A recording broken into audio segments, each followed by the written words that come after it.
내가 전쟁에 있다는 걸 어떻게 알 수 있지? 지우는 노란색 형광등 아래서 커피를 홀짝이며 물었다. 총도 탱크도 안 보이는데. 유미는 노트북 화면에서 눈을 떼지 않았다. 식료품 가격이 일주일 만에 또 올랐어. 렌트비도. 전쟁은 꼭 폭탄 소리로만 오는 게 아니야. 서울 외곽의 한 조용한 카페. 사람들은 평범한 일상 속에서 커피를 마시고 대화를 나누지만 그 누구도 모른다. 바로 이 순간 눈에 보이지 않는 전쟁이 이들의 지갑과 미래를 향해 조용히 발포되고 있다는 사실을. 지우는 조용히 창밖을 바라보았다. 하늘은 맑았고 지나가는 사람들의 표정도 평온했다. 그러나 그는 무언가 이상함을 느끼기 시작했다. 한 달 전보다 카드 명세서가 눈에 띄게 늘어났다. 전기세, 장보기 비용, 대중교통 요금 모두 조용히 올라가 있었다. 이유를 몰랐다. 그리고 아무도 알려주지 않았다. 먼저 말씀드리자면 진짜 이야기를 알고 싶다면 헤드라인 뒤에 숨은 사실을 직접 적이고 진실되며 꾸밈 없이 알고 싶다면 지금 구독하세요. 놓치지 마세요. 사람들은 전쟁이라고 하면 당연히 군인과 무기를 떠올리지. 그런데 진짜 무서운 건 눈에 보이지 않는 전쟁이야. 그 전쟁에선 총알 대신 숫자가 사용되지. 유미의 말에 지우는 고개를 끄덕였다. 그녀는 경제학 석사 과정 중이었고 최근엔 국제통화 정책에 관한 연구를 하고 있었다. 그녀의 말은 단순한 경고가 아니었다. 그것은 어떤 문으로 들어가는 초대장처럼 들렸다. 생각해봐, 돈이라는 건 그냥 종이 조각일 수도 있잖아. 근데 왜 우리는 그걸로 밥을 사고 집을 사고 인생을 결정하지? 지우는 잠시 말을 잇지 못했다. 머릿속이 복잡해졌다. 돈이 무기가 될 수 있다면 그는 지금 어디에 서 있는 걸까? 이야기는 이처럼 작은 카페에서 시작됐지만 그 기원은 아주 오래전으로 거슬러 올라간다. 로마, 기원전 3세기. 한 노인이 어린 소년에게 반짝이는 은화 하나를 건넨다. 이건 진짜라. 수는 100%. 우리 제국의 힘이지. 소년은 그 동전을 받아들고 고개를 끄덕인다. 그러나 세월이 흐르고 은하는 점점 변해간다. 전쟁은 끊이지 않고 제국의 팽창은 멈추지 않는다. 황제들은 병사들에게 급여를 주기 위해 도로를 건설하고 원정을 감당하기 위해 은하를 더 찍어내야 했다. 하지만 은은 한정돼 있었다. 그래서 그들은 결단을 내렸다. 은화에 구리와 납을 섞기 시작했다. 겉보기에는 그대로였다. 빛도 무게도 비슷했다. 사람들은 속았다. 아니, 대부분은 모른 척했다. 그저 쓸 수 있으면 된다는 생각이었다. 하지만 변화는 서서히 나타났다. 시장의 물가가 오르기 시작했고 사람들은 점점 더 많은 동전을 들고 다녀야 했다. 상인들은 물건값을 2배, 3배로 요구했고 노동자들은 임금 인상을 요구했다. 예전엔 은화 1개로 닭 1마리를 샀는데 지금은 3개가 필요해. 그래도 그게 화폐니까 우리는 받아야지. 그 누구도 공식적으로는 문제를 말하지 않았다.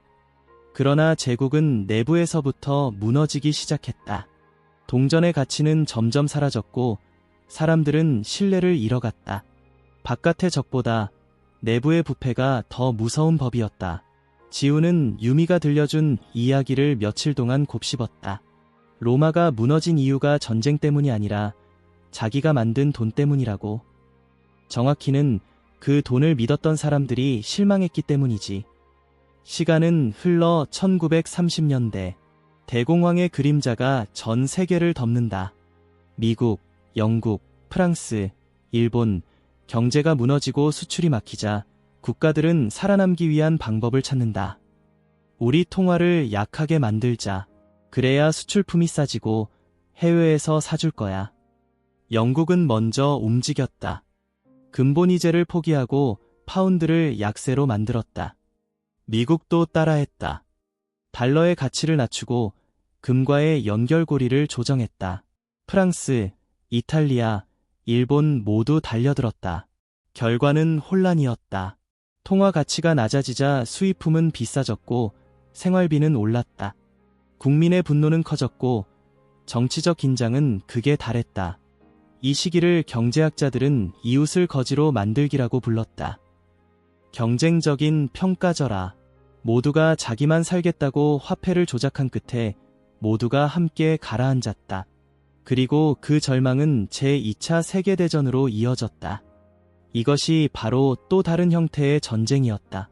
한 발의 총성도 없이 나라들이 무너지고 사람들이 굶주렸다. 전쟁이 끝난 뒤 세계는 새로운 질서를 꿈꿨다. 1944년 미국 뉴햄프셔주의 브레튼 우즈 44개국 대표들이 모여 새로운 세계 금융 시스템을 만들기로 합의했다. 이제부터는 미국 달러가 중심이다. 그리고 달러는 금에 고정된다. 달러는 세계 화폐가 되었고 미국은 금을 통해 그 신뢰를 보장했다. 세계는 안정을 기대했다. 그러나 그 안에는 또 다른 전쟁의 씨앗이 숨어 있었다. 1960년대 후반 미국은 베트남 전쟁과 대규모 복지 정책을 추진하면서 천문학적인 돈을 찍어냈다. 그 돈은 실제 금으로 뒷받침되지 않았다. 유럽 국가들이 이상함을 느꼈다. 우리 달러를 금으로 바꿔줘. 요청이 이어지자 포트녹스의 금은 빠르게 줄어들었다. 미국은 공포에 휩싸였다. 1971년 리처드 닉슨 대통령은 전 세계를 충격에 빠뜨린다. 미국은 더 이상 달러를 금으로 교환하지 않겠다. 브레튼 우즈 체제는 붕괴했고 세계는 변동환율 시대에 돌입했다.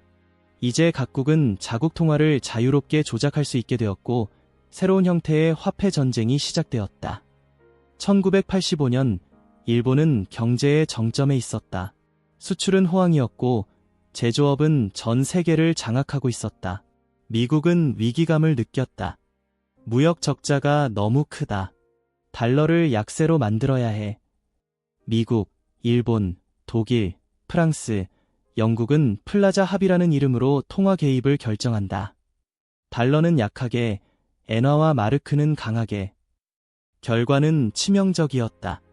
엔화는 단 2년 만에 2배로 상승했고 일본의 수출 기업들은 큰 타격을 입었다. 버블이 생기고 결국 1990년대 초에 터졌다. 주식과 부동산 시장은 붕괴했고 일본은 잃어버린 20년이라는 긴 침체에 빠진다. 총성 한 발 없이 일본은 무너졌다. 화폐라는 보이지 않는 무기에 의해. 지우는 이 모든 이야기를 들으며 점점 더 깊은 질문 속으로 빠져들었다. 이게 진짜로 지금도 벌어지고 있는 일이야? 유미는 조용히 고개를 끄덕였다. 우리가 느끼지 못한다고 해서 전쟁이 없는 건 아니야. 오히려 그게 더 무서운 거지. 창밖의 하늘은 여전히 평화로웠다. 하지만 지훈의 시선은 달라져 있었다. 그는 이제 안다. 세상은 조용히 그러나 확실히 흔들리고 있다는 것을. 그리고 그 전장은 이제 막 그에게 다가오고 있었다. 어느 날 새벽 지훈은 침대에서 벌떡 일어났다. 꿈속에서 누군가가 그의 귀에 속삭였다. 너는 이미 전쟁터에 있다. 잠결의 꿈이었지만 그 문장은 뇌리에 깊이 박혔다. 그날 아침 그는 습관처럼 휴대폰을 들여다보며 커피를 마셨다. 뉴스피드에는 익숙한 단어들이 쏟아지고 있었다. 금리 동결, 양적 완화, 자산 매입, 달러 강세. 겉보기에 복잡한 금융 용어들이지만 그 단어들이 의미하는 건 분명했다. 중앙은행들이 전쟁을 시작했다는 신호였다. 지훈은 유미와 다시 만났다. 이번엔 강남의 한 북카페. 주변엔 스타트업 직원들이 노트북을 두드리고 대학생들이 리포트를 작성하고 있었다. 지금 전 세계가 화폐를 무기처럼 사용하고 있어. 유미가 조용히 입을 열었다.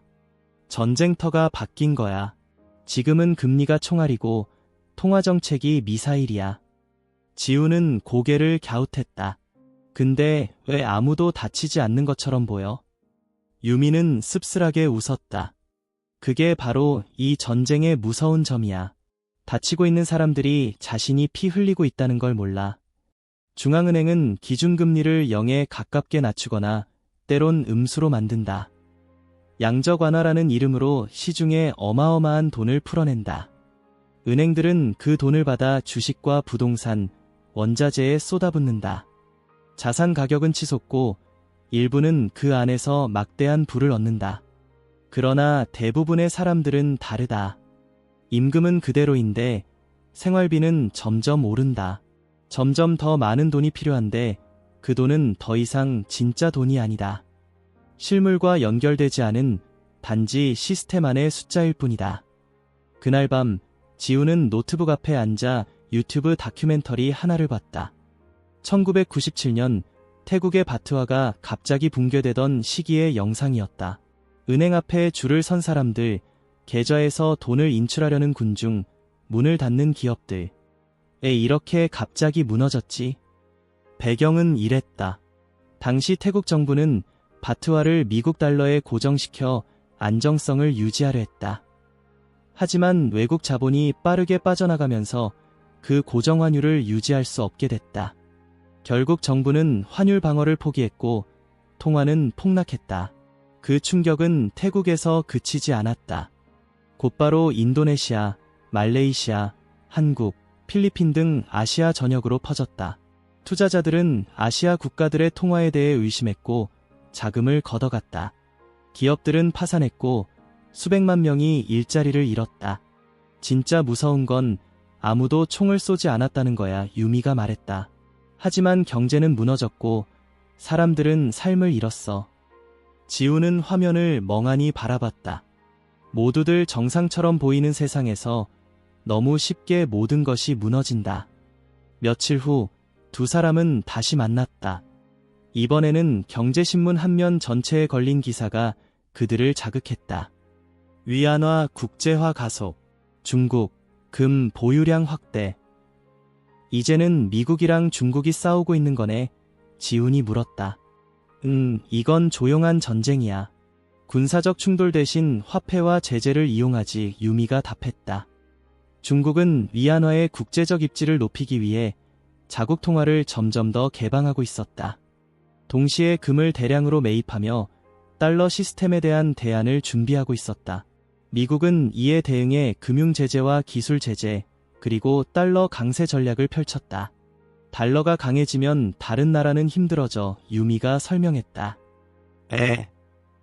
달러로 빌린 부채가 많은 나라는 갚을 돈이 더 많아지거든. 그리고 수입 물가는 오르고 외환 보유고는 줄어들고. 이건 단순한 경제 기사가 아니었다. 눈에 보이지 않는 전선에서 벌어지는 전략 싸움이었다. 그리고 그 싸움의 여파는 서울의 작은 카페, 평범한 직장인 지훈의 삶까지 스며들고 있었다. 그러던 어느 날 코로나19가 세계를 덮쳤다. 각국 정부는 자국 경제를 살리기 위해 전례 없는 대응에 나섰다. 2020년 이후 전 세계가 돈을 쏟아냈어. 미국은 2년 동안 수천조 원을 찍어냈지, 유미가 말했다. 그렇게 찍어도 되는 거야. 당장은 좋아 보여. 주식은 오르고 소비는 살아나고. 하지만 그건 비드로 만들어진 평화야. 실제로 2020년과 2021년 전 세계는 거대한 유동성 속에 빠졌다. 주가는 상승했고 부동산은 광풍을 맞았다.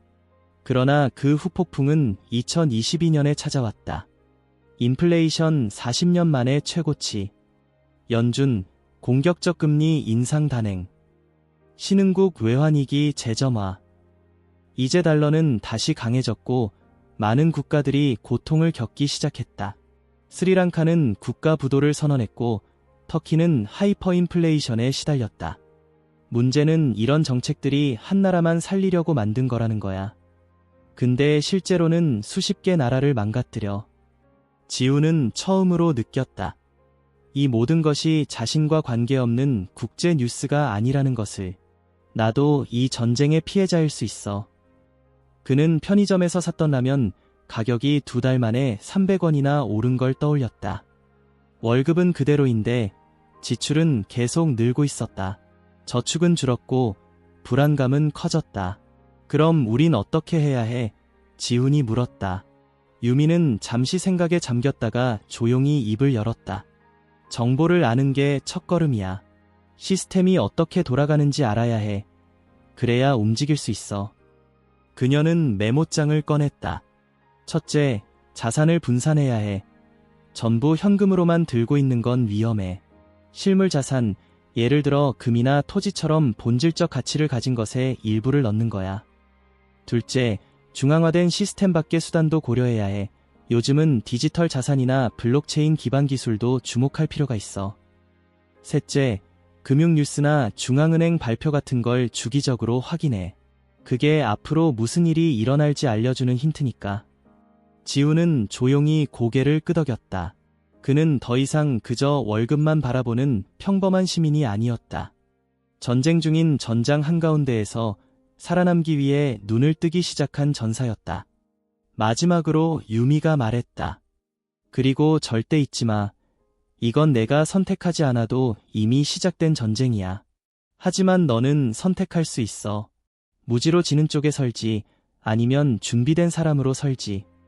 지우는 고개를 들고 유미를 바라봤다. 그래.